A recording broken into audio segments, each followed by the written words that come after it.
8 মাস পর আর 7টা ওয়ানডেতে হারার পর অবশেষে জয়ের মুখ দেখলো বাংলাদেশ এবং বাংলাদেশকে কাঙ্ক্ষিত এই জয় এনে দিয়েছেন দুজন তরুণ তুর্কি যারা তাদের ক্যারিয়ারের দ্বিতীয় ওয়ানডে ম্যাচ খেলতে নেমেছিলেন। ব্যাটিংয়ে পারভেজ হোসেন ইমন এবং বোলিংয়ে তানভীর। পারভেজ হোসেন ইমন 69 বলে 67 রানের একটা ইনিংস খেলেছেন এবং ক্যারিয়ারের দ্বিতীয় ওয়ানডেতে 5 উইকেট নিয়েছেন তানভীর। 2024 সালের নভেম্বরে আফগানিস্তানের বিপক্ষে সিরিজের দ্বিতীয় ওয়ানডেতে বাংলাদেশ জিতেছিল। এরপর তৃতীয় ম্যাচে হেরেছে ওয়েস্ট ইন্ডিজে গিয়ে, 3 ম্যাচের ওয়ানডে সিরিজের 3টাতেই হেরেছে। এরপর চ্যাম্পিয়ন্স ট্রফিতে ইন্ডিয়া এবং নিউজিল্যান্ডের কাছে বাংলাদেশ হেরেছে। তারপর পাকিস্তানের বিপক্ষে ম্যাচটা অ্যাবান্ডন হয়েছে। শ্রীলঙ্কায় প্রথম ওয়ানডে হারার পর এই ম্যাচে বাংলাদেশের জয়টা ভীষণ রকম প্রয়োজন ছিল দুটো কারণে। এক হচ্ছে সিরিজের সমতা ফেরানো এবং দ্বিতীয়ত আর একটা ব্যাপার চলমান, সেটা হচ্ছে র্যাঙ্কিং এর দিকে চোখ রাখতে হবে, কারণ 2027 বিশ্বকাপে র্যাঙ্কিং গুরুত্বপূর্ণ। 2027 বিশ্বকাপে সরাসরি খেলতে হলে র্যাঙ্কিং এ টপ 8-এ থাকতে হবে। সাউথ আফ্রিকা এবং জিম্বাবুয়ে তারা তো ডিরেক্ট খেলবেই ওয়ার্ল্ড কাপে, যেহেতু তারা হোস্ট। এরপরে র্যাঙ্কিং এ টপ 8-এ থাকতে হবে, আর না হলে বাছাই পর্ব খেলে আসতে হবে। 14টা দল খেলবে সেই ওয়ানডে ওয়ার্ল্ড কাপে। এবার যদি বাংলাদেশের পারফরমেন্সের দিকে তাকাই, পারভেজ হোসেন ইমন 67 একটা ইনিংস খেলেছেন। তানজিদ হাসান তামিম আগের দিন দারুণ ইনিংস খেলেছেন, এই দিন খেললেন ইমন। তানজিদ হাসান তামিম এদিন 7 রানে আউট হয়েছেন। ওপেনাররা কিন্তু রান করছে, সেই ব্যাপারটা আমরা দেখছি। গত টি20 সিরিজেও আমরা সেই বিষয়টা লক্ষ্য করেছি।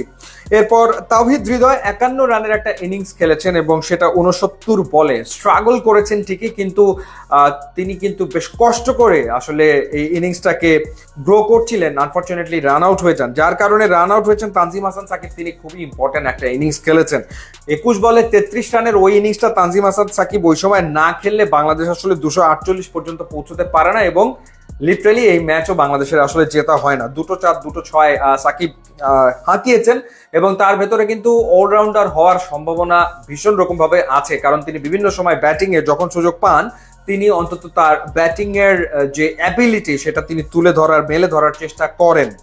পক্ষান্তরে যখন শ্রীলঙ্কা ব্যাটিং এ নেমেছে তখন শুরুতে কিন্তু তানজিম হাসান সাকিব তিনি উইকেট নিয়েছেন। ইনফ্যাক্ট প্রথম এবং শেষ উইকেট দুটোই তিনি নিয়েছেন এবং বাকি কাজটা আসলে তানভীর করেছেন। 10 ওভার বল করে 39 রানে 5 উইকেট তিনি নিয়েছেন, তার কথা বলছিলাম।